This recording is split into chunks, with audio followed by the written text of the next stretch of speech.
In this video, we'll learn how to remove a majority of the pen markings on the old photo. First, draw your attention to the Layers panel. I'd like to go over the structuring of the layers and groups as we move forward. So if you recall in the previous video, I created a duplicate of the background layer containing the original photo.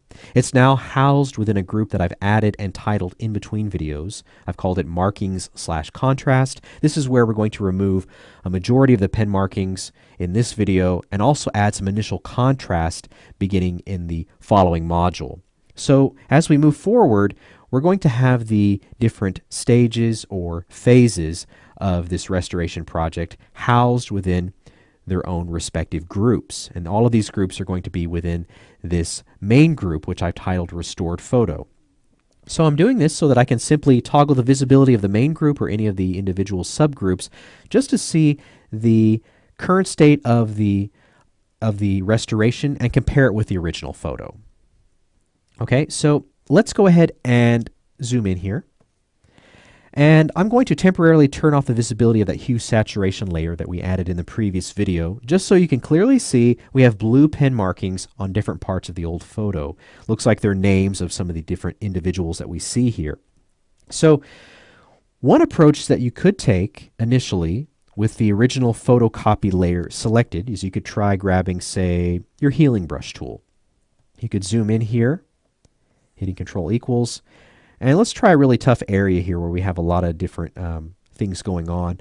You'd hold down Alt to sample an area, and you could begin basically healing the pen marking. I can tell you right now this will be a lot of work, especially in an area like this where you have a lot of tonal changes, meaning dramatic changes between your darks and lights. And honestly, you'd have to use more than one healing tool to get this looking nice. You're probably going to have some areas that look a little bit muddy. And so we are going to use this healing tool in addition to a couple of others later on in the course, but I think there's an easier approach, something that we can do initially that will make healing these areas just a lot easier later on. So just going to hit Alt-Control-Z a couple times there, taking a couple steps back. And so the first thing I'd like to do with this layer still selected, let's go to our Channels panel. So if you recall in the previous video, we converted the image from RGB to CMYK. And I mentioned that this was because ultimately this is a photo and we might want to print it. Now's a great time to also mention that you want to make that type of decision early on before you really get into adding a bunch of adjustment layers like curves or levels or anything like that, because if you switch from RGB to CMYK midway through, you're going to run the risk of really losing those adjustment layers. So just wanted to throw that out there. But basically, let's look at the individual channels that we have here, the individual CMYK channels. Click on cyan, just have that only selected there, and we can see those names very clearly. Okay. Now click on magenta. We can still see them, they're just not as clear. Click on yellow. We can hardly see them or make them out at all. They look like little ghosted outlines. And then, of course, on the black channel, we're not going to be able to really see them at all. So what you could do is with the cyan layer selected, we'll just zoom out here so you can see this clearly. You could hit Control-A to select everything on that channel. So we can see clearly now everything is selected by that dotted line going around the perimeter. You could hit Delete on your keyboard, clear out that channel.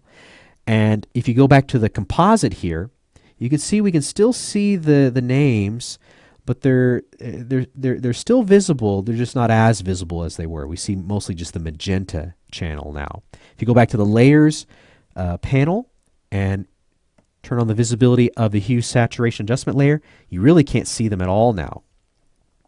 And so this is ultimately what I do want, and this will make healing these areas a lot easier. Now, we're going to take a slightly different approach that will grant us a lot more control. Okay, so basically I'm going to turn off the visibility of that adjustment layer there, and we'll just hit Alt-Control-Z a couple times here just to take a few steps back. And we're going to basically do this by using the Channel Mixer adjustment layer.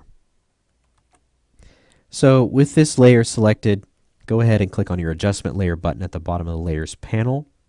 And you want to look for the Channel Mixer option here, and I apologize, this is slightly off your screen, and what I might try to do here is we'll bring this up just a little bit more at the bottom of this panel, and there you can see it. So just choose Channel Mixer, okay, and this will bring up your Properties panel.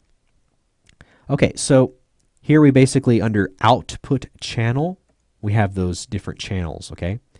So under cyan, you're going to see that we have cyan at 100%. All of these others here are at 0.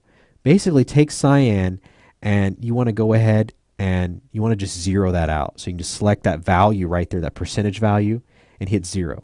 So you're getting the same result, okay? And so it's a more non-destructive approach, okay? So now you can go back to your Layers panel, turn on the Hue Saturation Adjustment layer, and now we really don't see it at all, okay?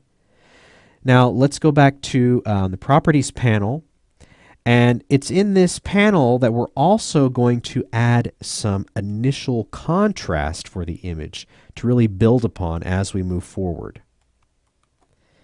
And that's something we're going to focus on beginning in the next module. But before we end this video, we're going to do one last thing. If you notice, we also have some black markings on here, which could also be ink, perhaps. And what you can do is go to your black output channel and do the same thing. We're going to basically zero out that value.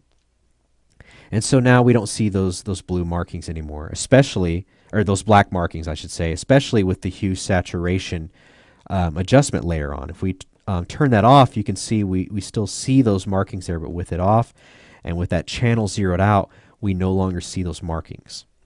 Okay, I would leave the, let's go back to the Properties panel here. I would not zero out magenta or yellow, okay, because then you're going to just lose too much information here. So for example, if I start to take yellow down, we're just washing it way too much, washing it out way too much. Same thing for magenta. Okay, there's still a lot of information there that we need, that we can still use. Okay, so basically just taking a couple steps back there. Again, double checking the black channel there. Took one step back too far. Go ahead and zero that out. So in the next video, beginning our next module, we're going to talk about how we can work in the Properties panel again to add some initial contrast to this image. So stick around for that video.